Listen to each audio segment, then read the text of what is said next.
दुनिया के लोग आत्मा है ये सोच होने के कारण ही अलग अलग दृष्टि और मतवादों में फंसे रहते हैं, उससे मुक्त नहीं हो पाते, उलझे हुए धागे की तरह और उलझते ही जाते हैं। संसार में सभी अंधविश्वासों का मुख्य कारण यही है, आत्मा है।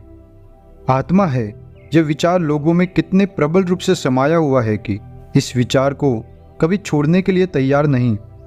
सत्य ज्ञान को नहीं सुने, नहीं देखे, अज्ञान के अंधकार में डूबे असरण लोगों को भगवान बुद्ध जी देखे थे और देखकर ये बताए, भिक्षुओं जो धम्म नहीं सुने हैं वे लोग कभी कभी 4 महाभूत से बनी इस शरीर से उब जाते हैं तथा वे लोग यह भी सोचते हैं कि इस शरीर से मुक्त होने का मौका मिलता तो कितना अच्छा है।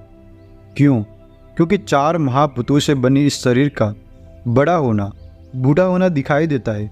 जन्म लेने पर संतान को खुशी से पकड़ना और मर जाने पर छोड़ देना दिखाई देता है।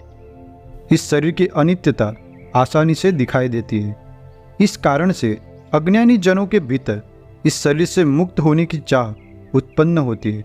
लेकिन भिक्षुओं जिसे चित्त कहते हैं, मन या विज्ञान कहते हैं, धम्म को नहीं जानने वाले लोग इससे कभी उब नहीं सकते, इससे मुक्त नहीं हो सकते। क्यों? क्योंकि सत्य ज्ञान को न जानने वाले लोग जन्मों जन्म संसार से यही सोचते आए हैं कि यह मैं हूँ, यह मेरा है, यह मेरे वश में है। इसी कारण से लोग इससे उब नहीं सकते, मुक्त नहीं हो सकते। जो लोग बुद्ध का ज्ञान नहीं जानते हैं वे लोग आत्मा है इस विचार में कितने फंसे हैं कि उन लोगों को चाहिए कि किसी न किसी आत्मा में लटके रहना। भगवान बुद्ध के हृदय में वैसे लोगों के प्रति अनुकंपा उत्पन्न हुई, यह दिखता है। उन्होंने कहा कि जो कोई इस मतवाद जाल से मुक्त होना चाहता है उन लोगों को अपने अपने विचार करने के तरीके में बदलाव लाना होगा। भिक्षुओं सत्य धम्म को न जानने वाले लोगों को आत्मा अगर चाहिए तो 4 महाभूतों से बनी इस शरीर को आत्मा के रूप में लेना उचित है, लेकिन चित्त को आत्मा के रूप में लेना बिल्कुल भी ठीक नहीं।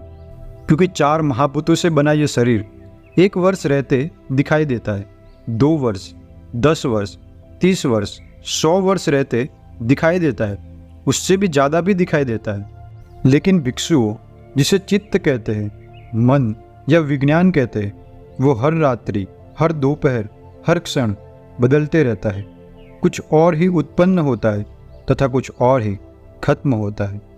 यह ऐसा है जैसे जंगल में एक बंदर एक शाखा को छोड़कर दूसरे शाखा को पकड़ता है, फिर उस शाखा को छोड़कर दूसरे शाखा को पकड़ता है। ठीक वैसे ही यह चित्त, मन या विज्ञान हर दोपहर, हर रात्रि, हर क्षण कुछ और ही उत्पन्न होता है तथा कुछ और ही खत्म होता है। इसीलिए सत्य धम्म को सुनने वाले ज्ञानी श्रावक को पटिच्च समुत्पाद को ही ज्ञान से मनन करना चाहिए।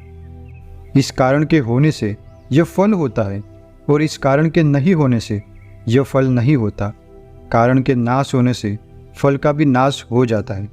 इसी प्रकार से हम सबको इस संसार को देखना चाहिए।